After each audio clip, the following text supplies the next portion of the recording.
The Imperial fleet was cleaning up the few rebel remnants. For only a moment, he thought about running. But heroes don't run, even when the world is against them. Even when their cause is hopeless, and their efforts futile, and pointless, and useless, and death painful and guaranteed. He decided to stop thinking for a while.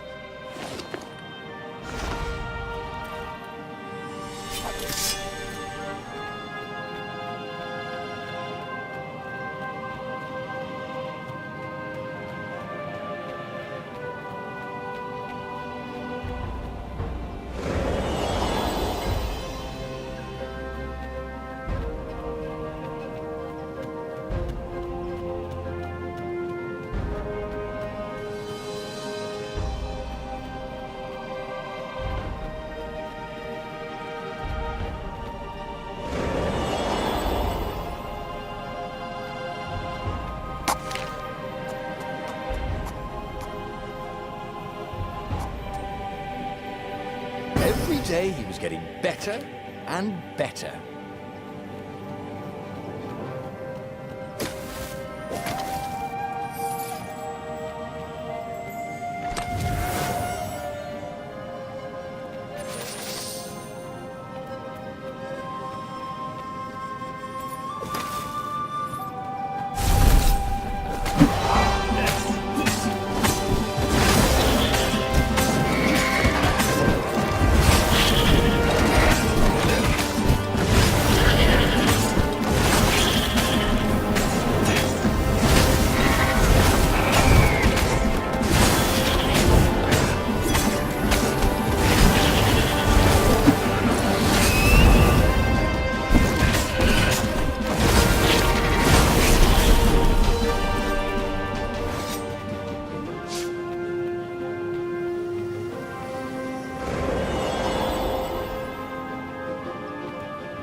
Of all the artisans he was creating employment for, truly, he was a job creator.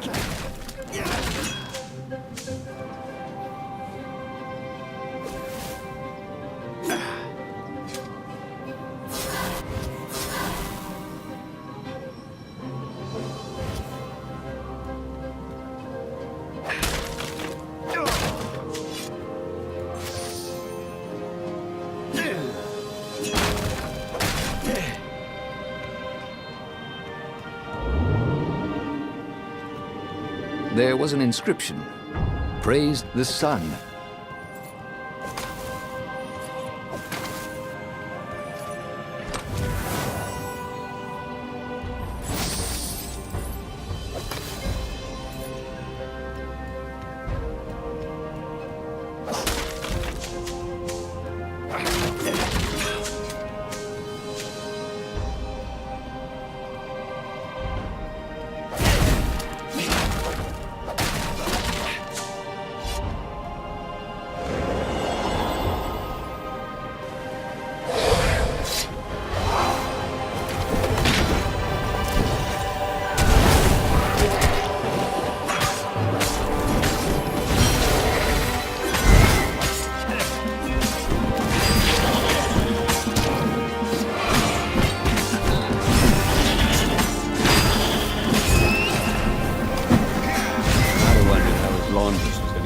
Bloodstains out of his tunic.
Renaro's arm was sore, his armor wet with raven blood.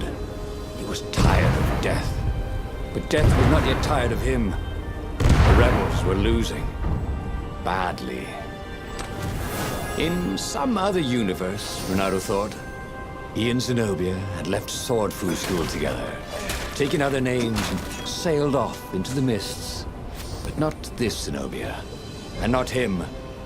For him, there was nothing to do but forge ahead.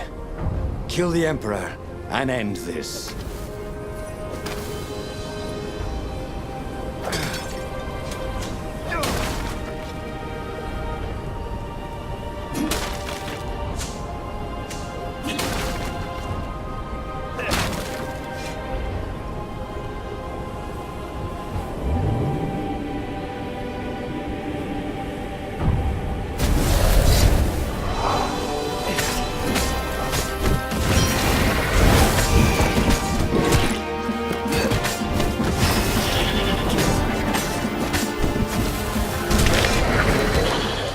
Did not feel well. In fact, he felt dead.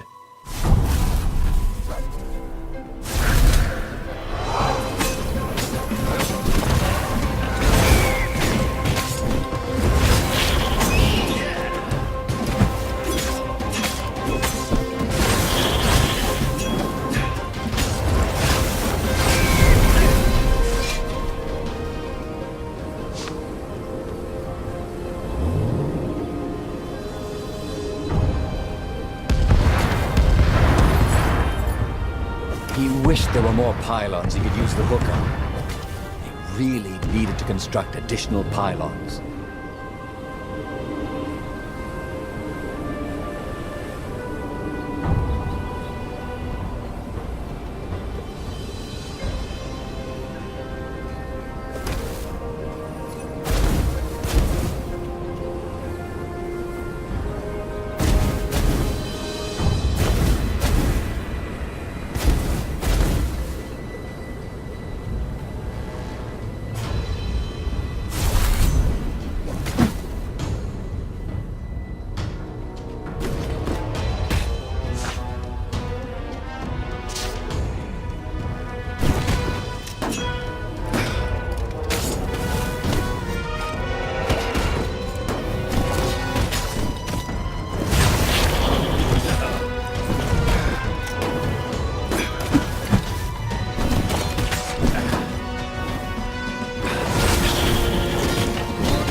At last, he reached the Emperor's ship. Zenobia was there. "Why'd you have to come back?" she said. "Guess I'm just serving my destiny." He shrugged. "You don't even know what that word means," she said. "Do you ever wonder if things have been different all the time?" she said, and drew her sword. In the end, Bernardo lay bleeding out on the deck. Zenobia sat by his side, upset. "What are you so upset about?" he asked. "You wouldn't understand. Why didn't you tell me you were going to leave school? I was afraid you'd convince me not to." "I guess I'll have to buy you a drink in the halls of the Valiant then," he told her, and then he was gone. Okay, that was weird. He could have sworn he just died. Instead, he was on the Farfarer, sailing away from Ubar. And it was still burning. He'd fled burning Ubar years ago, hadn't he? And now he was back there. Had all those years fighting the Empire been nothing but a vision into the future? A useful vision if it was true. He'd learned something. Zenobia still had feelings for him.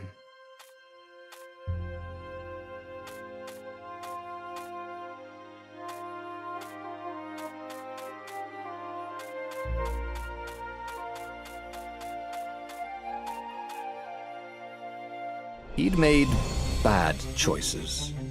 But now, when the real battle came, he wouldn't make those choices. He wouldn't make the same mistake twice. The book's pages began to flip backwards, towards the beginning. And he realized that his adventure was just beginning. The clouds parted over the Isles of Boreas.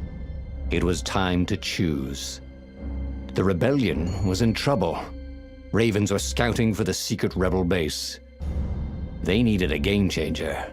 Pieces of the Sky Ripper had surfaced. Or so a scholar in the mountains had told him. Surely the weapon that banished the lost gods could defeat the Emperor. Also, a temple had risen out of empty desert. The Emperor had brought the Sky Ripper pieces up out of ancient burial by his obscene rituals. Could this be where the Iblis stone was hidden? Someone better get it before he does, thought Reynardo. On the other hand, his old friend Lapino needed rescuing. Lapino was no game changer, but could Reynardo really leave an old friend to the Ravens?